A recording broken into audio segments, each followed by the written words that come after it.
Hello guys, मैं आपका भाई दोस्त educator of economics love Kaushik स्वागत करता हूं आपका सीयूईटी क्लासेस में। और दोस्तों, आज की क्लास में हम करेंगे इंडियन इकोनॉमिक डेवलपमेंट से एनवायरमेंट एंड सस्टेनेबल डेवलपमेंट का चैप्टर। बहुत छोटा, बहुत आसान, बहुत बेसिक चैप्टर्स है। यहां से भी एग्जाम के अंदर क्वेश्चंस आएंगे, तुम बहुत आसानी से इसको क्रैक कर लोगे इस क्लास को देखने के बाद। तो एक बार देख लेते हैं कि इस चैप्टर में कौन कौन से टॉपिक्स हमें करने को मिलते हैं। So it is functions and meaning of environment, meaning and functions of environment लिखा है। Carrying capacity, absorptive capacity, global warming, pollution, ozone layer, sustainable development and many more topics are there. वो हम धीरे धीरे करेंगे।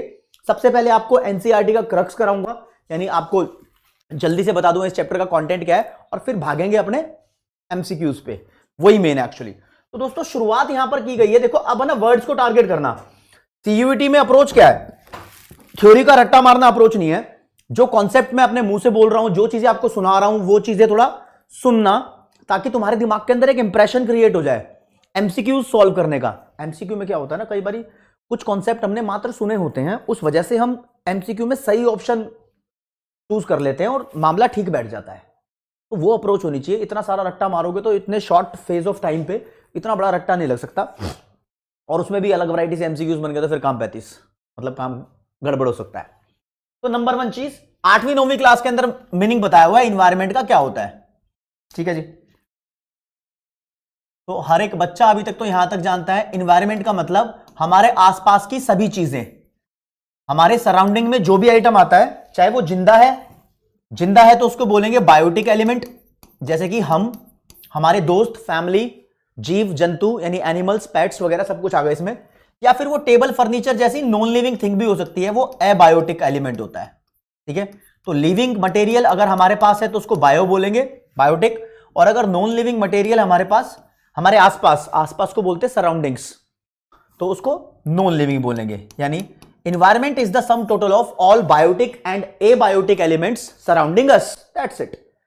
इन्वायरमेंट मतलब सब कुछ आसपास। सूरज की रोशनी इन्वायरमेंट, सूरज भी इन्वायरमेंट, हवा भी इन्वायरमेंट, पत्ता भी इन्वायरमेंट, पेड़ भी इन्वायरमेंट, मम्मी भी इन्वायरमेंट, पापा भी इन्वायरमेंट, पेन भी इन्वायरमेंट, कैमरा भी इन्वायरमेंट, घड़ी, कपड़े, टेबल फर्नीचर, स्कूल, हॉस्पिटल, सब इन्वायरमेंट, राइट, जो आसपास है। ठीक है जी। फिर इन्वायरमेंट के हमारे पास फायदे क्या है, यानी व्हाट इज द बेनिफिट, यानी सिग्निफिकेंस ऑफ इन्वायरमेंट। इन्वायरमेंट का फायदा क्या है भैया? ऐसे कौन से फंक्शंस हैं इन्वायरमेंट के जो हमें फायदा पहुंचा रहे हैं? तो नंबर 1, पहले तो काम धंधे लोगों की बात कर लो, फैक्ट्री वालों की। इन सबके लिए जो रिसोर्स होते हैं, रॉ मटेरियल वगैरह, चाहे वो पेट्रोल की बात कर लो, चाहे कोयले की बात कर लो, चाहे नेचुरल गैस की बात कर लो, चाहे ऑक्सीजन की, कार्बन डाइऑक्साइड की बात कर लो, चाहे फर्टिलाइजर्स की बात कर लो, केमिकल की बात कर लो, ये सब इन्वायरमेंट से आता है। तो बोलते हैं इन्वायरमेंट सप्लाई रिसोर्सेस या फिर प्रोडक्टिव रिसोर्सेस। हर एक चीज इन्वायरमेंट सप्लाई करता है। इन्वायरमेंट की वजह से हम जिंदा है, तो हमारी लाइफ को सस्टेन किया हुआ है इन्वायरमेंट ने। इन्वायरमेंट की वजह से हमें खूबसूरती देखने को मिलती है, नेचर, हिल स्टेशन है, सनसेट, ये बहुत बढ़िया बढ़िया पॉइंट्स हैं। तुम जाओ कभी कश्मीर घूमने, दार्जिलिंग घूमने, ऊटी घूमने, कोडई कनाल घूमने, या फिर बहुत सारी जगह है अलग अलग राज्यों के अंदर। भारत के अंदर तो यूनिटी इन डाइवर्सिटी है, बहुत अलग अलग जगह, बहुत सही सही चीजें इन्वायरमेंट की है जो देखने को मिलेगी, मतलब नेचर से जो मिला हुआ है वो सब चीजें। तो इन्वायरमेंट हमें कुछ एस्थेटिक सर्विसेज प्रोवाइड करता है। एस्थेटिक का मतलब होता है ब्यूटी, सुंदरता वाली सर्विसेज प्रोवाइड करता है।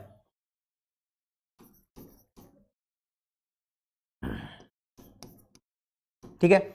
और साथ साथ में दोस्तों, हमारा फेंका हुआ कचरा, कूड़ा इन्वायरमेंट अपने अंदर समा लेता है, तो इसको बोलते हैं, समाने को अपने अंदर समाता है तो इसको बोलते हैं एसिमिलेट वेस्ट को अपने अंदर एसिमिलेट कर लेता है। ठीक है दोस्तों। अब ये थोड़ी अनलिमिटेड कूड़ा अपने अंदर समा लेगा, इन्वायरमेंट की एक कैपेसिटी होती है। वेस्ट, जैसे हमारा खाना खाने की कैपेसिटी होती है, मैं 5 से ज्यादा पराठे नहीं खा पाऊंगा, तो अपनी अपनी कैपेसिटी है। तुम ज्यादा खा सकते हो, कम खा सकते हो, डिपेंड करता है। 5 मैंने ज्यादा बोल दिया क्या? हाँ, ज्यादा बोल दिया, 3-4 का मामला है भाई अपना। ठीक है। तो एनवायरमेंट की भी कैपेसिटी है कि वो इस लिमिट से ज्यादा कूड़ा यानी वेस्ट अपने अंदर नहीं समा सकता, मतलब एब्जॉर्ब नहीं कर सकता अपने अंदर। तो जो उसकी लिमिट होती है एनवायरमेंट की, अलग अलग जगह की अलग अलग लिमिट होती है, उस लिमिट को बोलते हैं एसिमिलेटिंग कैपेसिटी या फिर इसका ही नाम है एब्जॉर्बटिव कैपेसिटी। तो it is the capacity of environment of assimilating the waste, right. तो तुम्हें कॉन्सेप्ट पता होना चाहिए, काम हो गया। एब्जॉर्बटिव कैपेसिटी क्या होती है, ठीक है जी। अब एक मुद्दे की बात सुनो, एनवायरमेंट का ये तो थोड़ा बहुत साइंस से रिलेट लगेगा तुम्हें। ये देखो जी, जमीन के नीचे रिसोर्स होते हैं, ये मान लो जमीन है हमारी, नहीं ये मत मानो, ये येलो लाइन को लैंड मान लो। लैंड के नीचे बहुत सारे रिसोर्स होते हैं, कोयला भी होता है, पेट्रोल भी होता है, बहुत कुछ होता है। हम इन रिसोर्सेज को निकालते हैं, निकालने को बोलते हैं एक्सट्रैक्शन।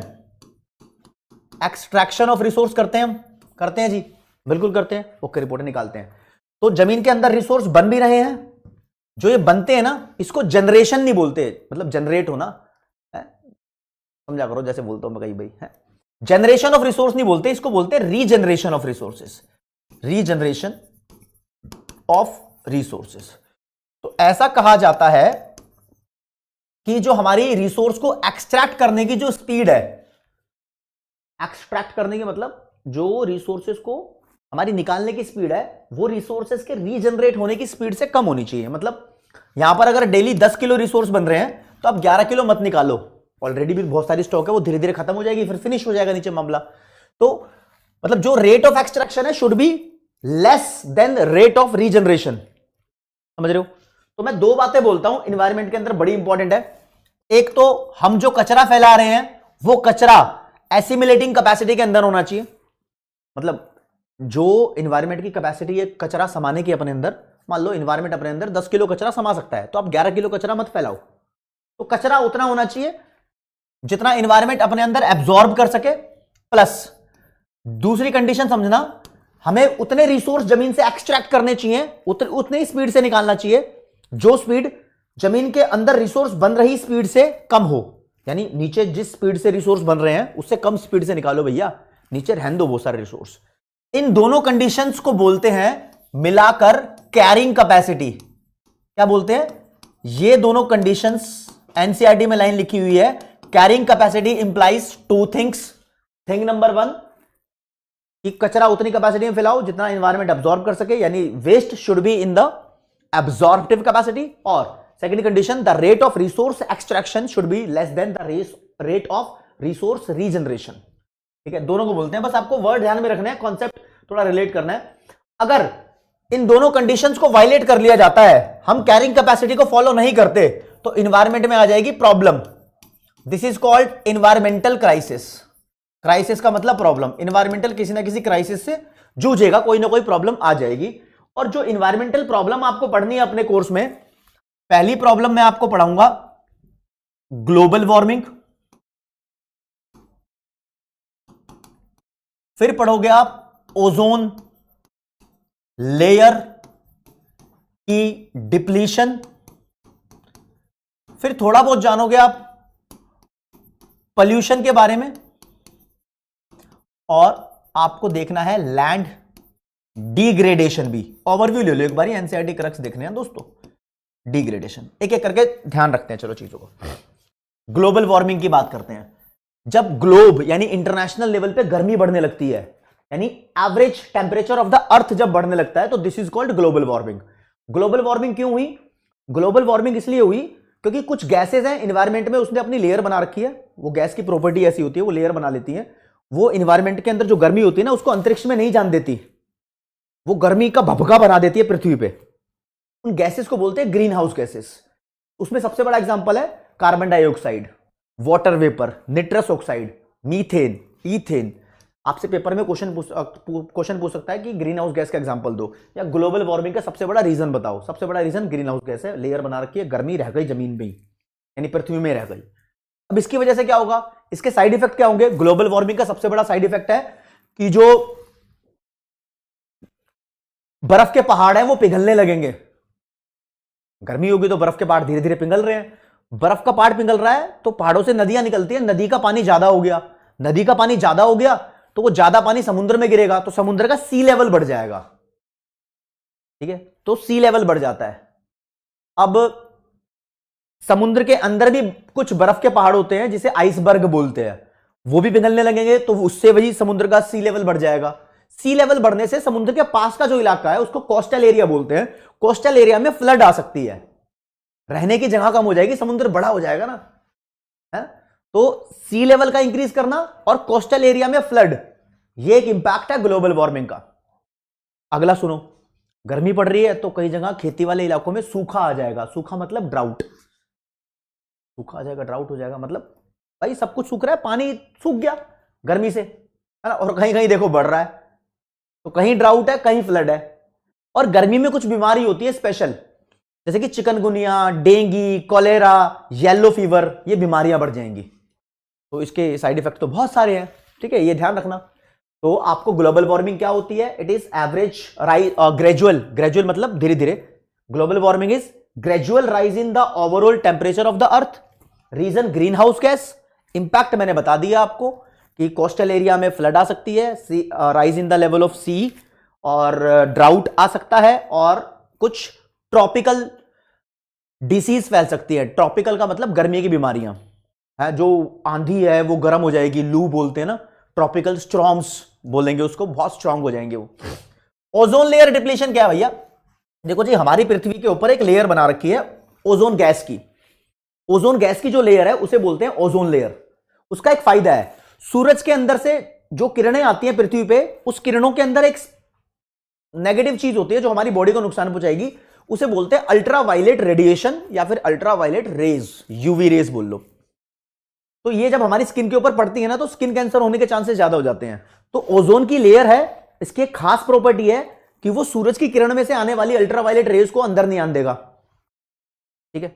लेकिन ये ओजोन लेयर डिप्लीट होने लगी है, मतलब थोड़ी थोड़ी घटने लगी है। यानी पृथ्वी में जो ओजोन की गैस है उसकी लेयर में छेद हो गया है, जिसकी वजह से कहीं कहीं से अल्ट्रावायलेट रेडिएशन पृथ्वी में आ जाती है, लोगों को स्किन कैंसर जैसी बीमारियां फैलने लगी है। आखिर ये हुआ कैसे और ये होता क्या है? ओजोन लेयर डिप्लीशन का मतलब होता है reduction in the amount of ozone layer, ठीक है। और ये हुआ कैसे दोस्तों? इसके रीजन बहुत सारे हैं, जैसे कि क्लोरोफ्लोरोकार्बन्स, ब्लूरोफ्लोरोकार्बन्स और हेलोकार्बन्स। कार्बन ही सबसे बड़ा मेन रीजन है, जो हम यूज करते हैं AC, fridge, cooling substance use करते हैं। इसमें तुम्हें देखने को मिलेगा फायर एक्सटिंग्विशर, डीओ फुसफुस करने वाला, इसमें तुम्हें ये सब देखने को मिलेंगे। इसकी वजह से ये उड़कर रिएक्ट करते हैं ओजोन के साथ, उसको खत्म करते हैं, तो ओजोन लेयर में छेद हो जाता है। इसकी वजह से बीमारी फैलेगी, कौन सी? Skin cancer. और इसकी वजह से बीमारी फैलेगी, बहुत बड़ी बात है, स्किन कैंसर बहुत बड़ी बात है, नहीं? ओके, हाँ, मैं ये बताना चाहता था, ग्लोबल वार्मिंग के पास वापस आ रहा हूं। ग्लोबल वार्मिंग, गर्मी है तो गर्मी में जो बर्फ वाले भालू होते हैं वो मरने लगेंगे।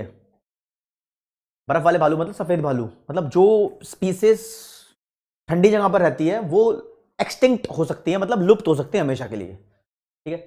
आ जाओ जी, अब ओजोन लेयर के ऊपर थोड़ी बात और कर लेते हैं, काम की बात, ठीक है। ओजोन लेयर में सबसे बड़ा रीजन बना कि भैया कार्बन का इस्तेमाल कम करो, धीरे धीरे ओजोन लेयर ठीक हो जाएगी।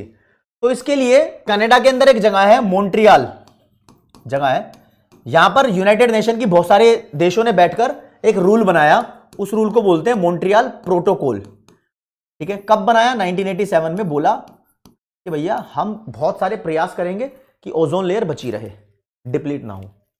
तो आ जाएगा ओजोन लेयर को डिप्लीट, ओजोन लेयर डिप्लीशन से रिलेटेड कौन सा प्रोटोकॉल बनाया था? Montreal protocol. कहां पर? कनाडा में। कौन से ईयर में? 1987 में। इंडिया इसमें था? नहीं था। अब इनकी मीटिंग होती थी अलग अलग देशों में।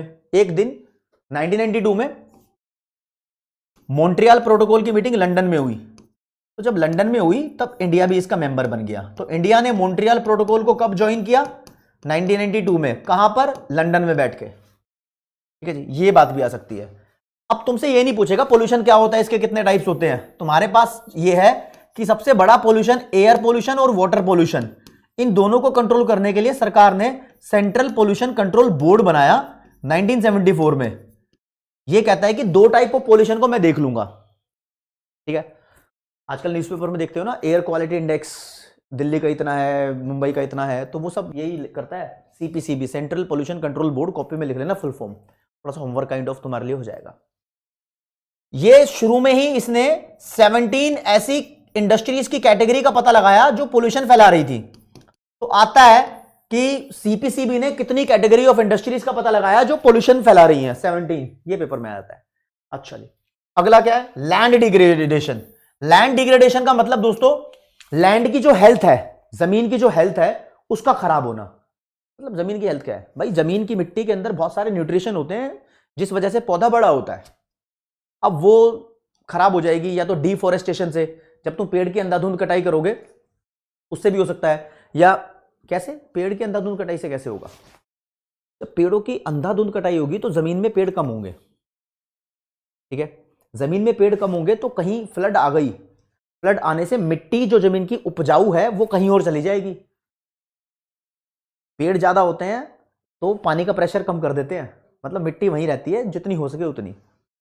और क्या रीजन हो सकता है, एनक्रोचमेंट। एनक्रोचमेंट का मतलब होता है तुम जंगल की जमीन पर अपने घर बना रहे हो,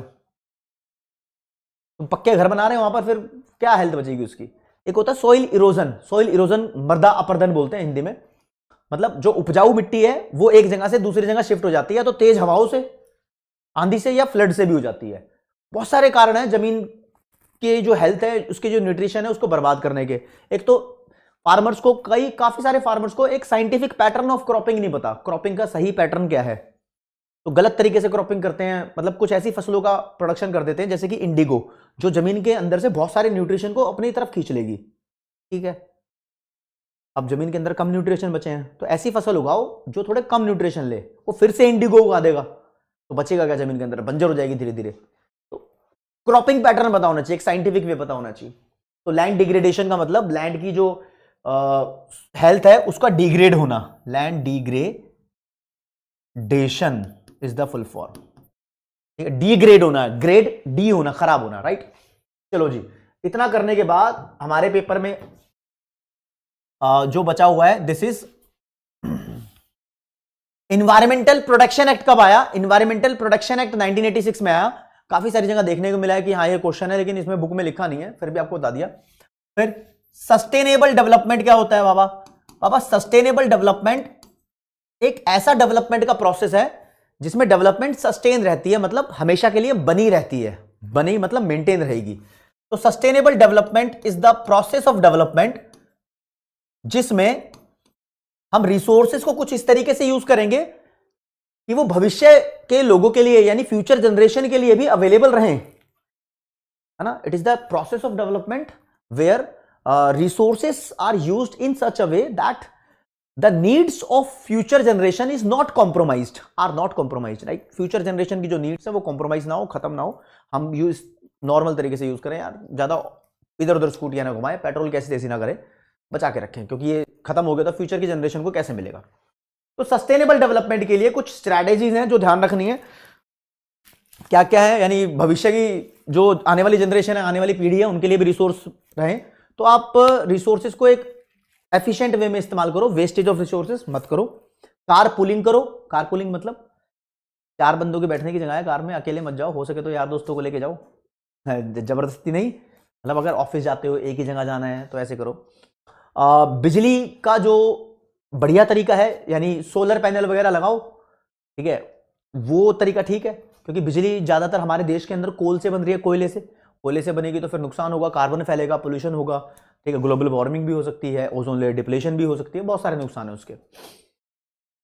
आप कन्वेंशनल फार्मिंग की जगह, कन्वेंशनल मतलब वो केमिकल वाली फार्मिंग की जगह ऑर्गेनिक फार्मिंग पे आओ, क्योंकि कन्वेंशनल फार्मिंग में हम फर्टिलाइजर केमिकल का यूज करते हैं, ऑर्गेनिक फार्मिंग में नहीं यूज करते, ऑर्गेनिक मेन्योर्स का यूज करते हैं, तो ठीक रहेगा।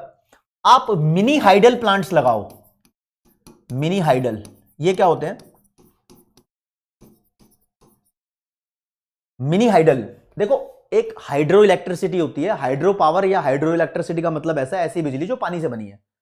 तो बिजली जब पानी से बनती है ना, नदी है जैसे कि मान लो गंगा नदी है, हमने एक दीवार खड़ी कर दी जिसे बोलते हैं डैम, बांध बनाया, फिर इस दीवार के ऊपर से पानी छलांग के आता है, हमने पानी के जो नेचुरल फ्लो था उसको डिस्टर्ब किया, तो इससे अच्छा बोलते हैं छोटे छोटे पानी के प्लांट कहां लगने चाहिए, जैसे मान लो माउंटेन्स है, पहाड़ वाले इलाकों में अपने आप ही झरना बह रहा होता है, कहता है यहां तुम्हें कुछ लगाने की जरूरत नहीं है, इसके नीचे पंखे उनके लगा के बिजली बनानी शुरू कर दो, तो थोड़ी थोड़ी जगह बिजली बनाओ, ऐसे प्लांट लगाओ जो नेचुरल फ्लो में प्लांट बन जाए, मतलब बिजली बन जाए जहां पर, तो mini hydel plant is something like that, ठीक है। आप ऐसे पशु पक्षियों को डेवलप होने दो, पनपने दो, जैसे उल्लू है वो कीड़े मकोड़े खा जाता है, मोर है वो भी कीड़े मकोड़े खा जाता है, खेतों में से वो बचाते हैं, मतलब जो फील्ड होती है, फार्म होता है, उसको प्रोटेक्ट कर लेते हैं।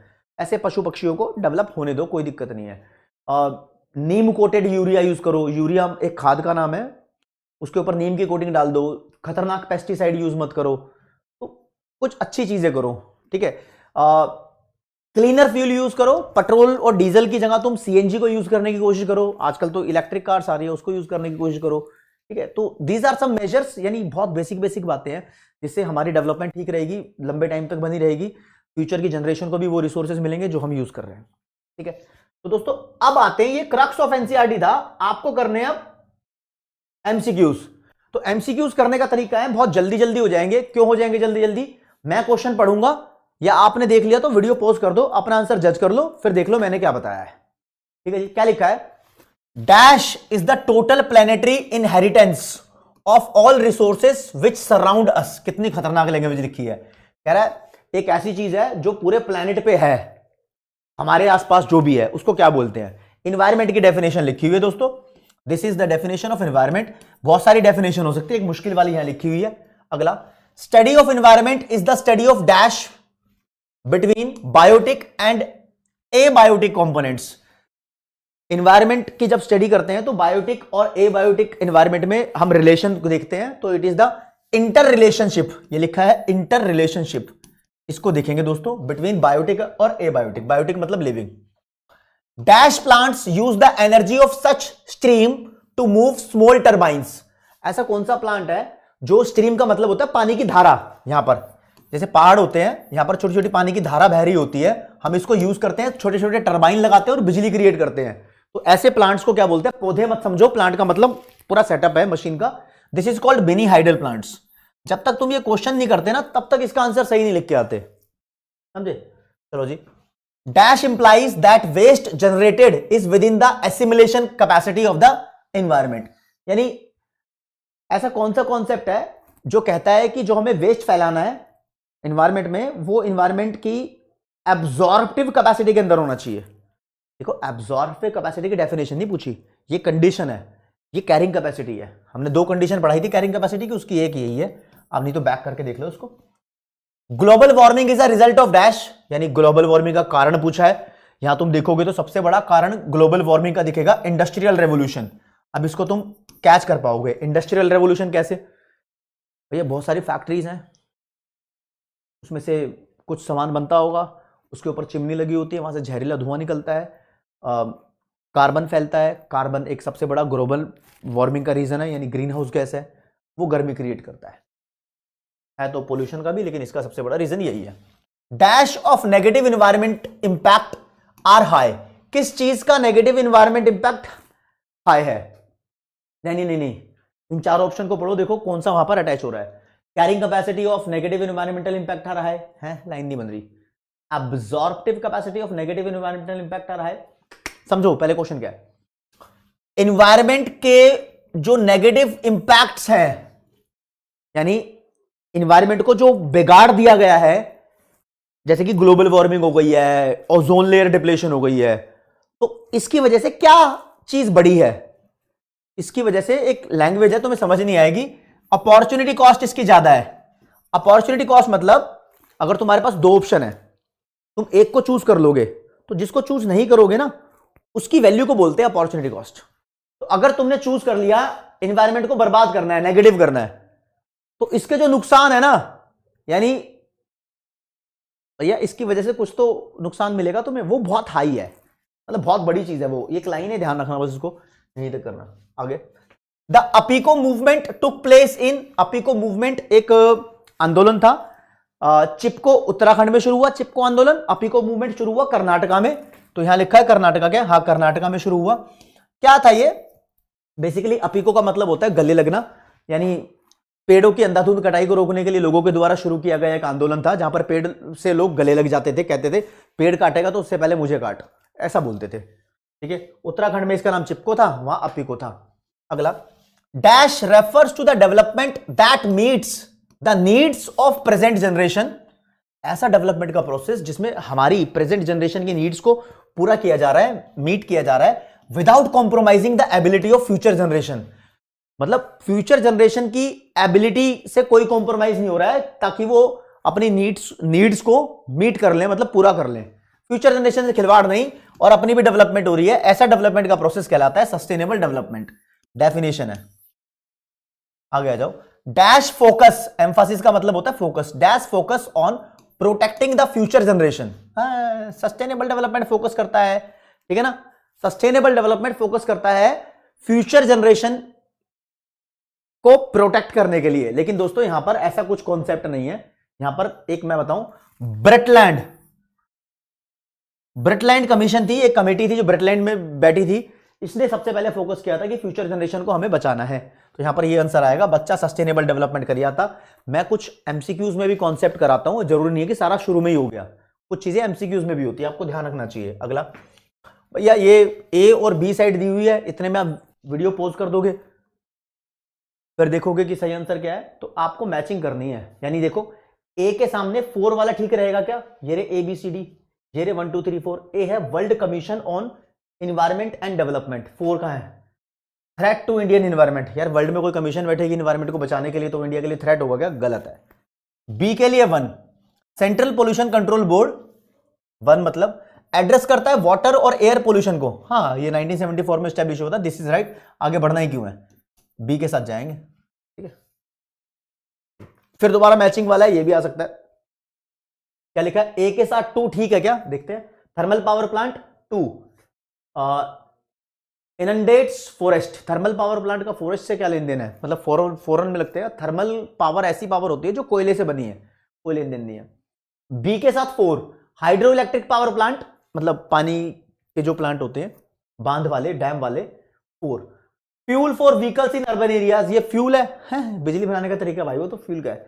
सी के साथ 1, biomass fuel used in rural area. हाँ यार, बायोमास एक ऐसा फ्यूल है, गोबर वोबर से क्रिएट किया जाता है, जो गांव में इस्तेमाल किया जाता है। तो सी के साथ 1 इज द राइट आंसर, ठीक है। सी इज द राइट। आगे फिर करना है, आपको बताना है। नंबर 1 पढ़ेंगे। ए के साथ 3 लिखा है, सेंट्रल पोल्यूशन कंट्रोल बोर्ड 1974, बिल्कुल सही जच रहा है। आगे कुछ पढ़ने की जरूरत ही नहीं है, तभी स्टैब्लिश हुआ था, कोई दिक्कत नहीं है। अगला, there is a concentration of textile industries in Deccan plateau because, कहता है डेक्कन प्लेटू मतलब डेक्कन एक ऐसा एरिया, दक्कन बोलते हैं, ठीक है। दक्कन एरिया में हमारी टेक्सटाइल इंडस्ट्रीज बहुत ज्यादा है, ठीक है जी। दक्कन एरिया में हमारी टेक्सटाइल इंडस्ट्रीज बहुत ज्यादा है। क्यों? क्योंकि वहां की सॉइल उस तरीके की है, वहां पर टेक्सटाइल को सूट करने के लिए जो काली मिट्टी चाहिए होती है अवेलेबल है। तो because black soil is suitable for the cultivation of cotton. अब ये क्या है भैया? देखो, कॉटन का मतलब रुई, कॉटन की बनती है शर्ट, ठीक है। तो जो कपड़ों की इंडस्ट्री होती है उसे बोलते हैं टेक्सटाइल इंडस्ट्री। कॉन्सेंट्रेशन मतलब एक साथ बहुत सारी है, ठीक है। बंगाल वगैरह के अंदर बहुत ज्यादा है, वैसे बताऊं तो आपको मैं। Land degradation in India happens at a very large scale because, मतलब लैंड की क्वालिटी खराब हो जाती है बहुत बड़े स्केल पर। किन कारणों से? बहुत सारे कारण होते हैं, देखते हैं क्या क्या है। पहला, इनएडिक्वेट सॉइल कंजर्वेशन मेजर, यानी सॉइल को बचाने के जो मेजर्स हैं वो सही से नहीं लिए, इसलिए खराब, बिल्कुल सही। ओवरग्रेजिंग, अपने जो पशु हैं, गाय भैंस बकरी को तुमने ज्यादा चारा चरा दिया, उसको ओवरग्रेजिंग बोलते हैं, तो हरा हरा जल्दी ज्यादा खा गए, ये भी रीजन है। तो बोथ ए एंड बी। अगला, India suffers from varying degrees and types of degradation. India suffer कर रहा है कि अलग अलग तरीके की डिग्रीज और टाइप्स ऑफ लैंड डिग्रेडेशन है। तो what can be the possible reason? उसका पॉसिबल रीजन क्या हो सकता है? बहुत सारे रीजन है, क्वेश्चन पढ़ने में पता लगेगा, कुछ भी लैंग्वेज बना देगा। Unstable use of management practices, मतलब वही इन्वायरमेंट को प्रोटेक्ट करने की जो प्रैक्टिसेस हैं, रूल्स को हम यूज नहीं कर रहे हैं, ठीक है। अनस्टेबल यूज है, कभी यूज करते कभी नहीं करते। इनएप्रोप्रिएट मैनेजमेंट प्रैक्टिस, सेम बात लिखी हुई है, मतलब या तो मैनेज करने की जो प्रैक्टिस है वो सही नहीं है, तो दोनों रीजन बन सकते हैं। तो सी इज द राइट। ऐसे में तुम क्वेश्चन पढ़ के आंसर जज कर सकते हो। There is a huge loss of valuable nutrients and fertility in India.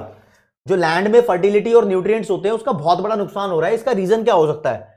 Soil erosion, soil erosion बिल्कुल हो सकता है, लेकिन बड़ा वर्ड लिखा है यहां पर, लैंड डिग्रेडेशन। तो लैंड डिग्रेडेशन सबसे बड़ा रीजन है, इसमें सॉइल इरोजन भी आ जाएगा, अनक्रोचमेंट भी आ जाएगा, सब कुछ आ जाएगा। तो दोस्तों मैंने आपको कुछ एमसीक्यूज कराए हैं, इसके ऊपर बेस्ड आप फैक्ट्स को ध्यान रखना। जो एनसीईआरटी का क्रक्स कराया था आप उसको ध्यान रखना, उसके बाद आप कर पाओगे इस चैप्टर को पूरा। ये चैप्टर भी बहुत इंपॉर्टेंट है, मतलब इसको जल्दी भी खत्म इसलिए कर दिया गया क्योंकि बहुत आसान भी लगता है, एक जुड़ा जुड़ा सा लगता है, लेकिन आपको करना कुछ इस तरीके से है कि जब मैं आपको कॉन्सेप्ट बताता हूं तो कुछ चीजें रह जाती हैं जो एमसीक्यू में ही क्रैक होती हैं, और कुछ चीजें इस तरीके से बता दी है तो ध्यान भी रहती है, अरे भाई कोई भी क्वेश्चन आ जाए हम उसको क्रैक कर देंगे, है ना। तो यार एक बढ़िया उम्मीद के साथ एग्जाम में जाना और बढ़िया तरीके से अपना मतलब तैयारी को बना के रखना। क्लासेस आपकी बहुत फ्रूटफुल है, कॉन्सेप्ट भी करते हो, एमसीक्यू भी करते हो, जिस तरीके से आपके अलग अलग टीचर्स आपको गाइड कर रहे हैं सब्जेक्ट वाइज, उसी तरीके से जाना। At the end you will see कि हाँ भाई क्वेश्चन बने हैं, बिल्कुल जो कंटेंट कराया है वहीं से क्वेश्चन बने हैं, और आपको बहुत फायदा होगा। प्यार में कोई कमी नहीं रहनी चाहिए, पहली बात तो ये। तो दोस्तों आज के लिए इतना ही। जय हिंद, जय भारत, नमस्कार, धन्यवाद।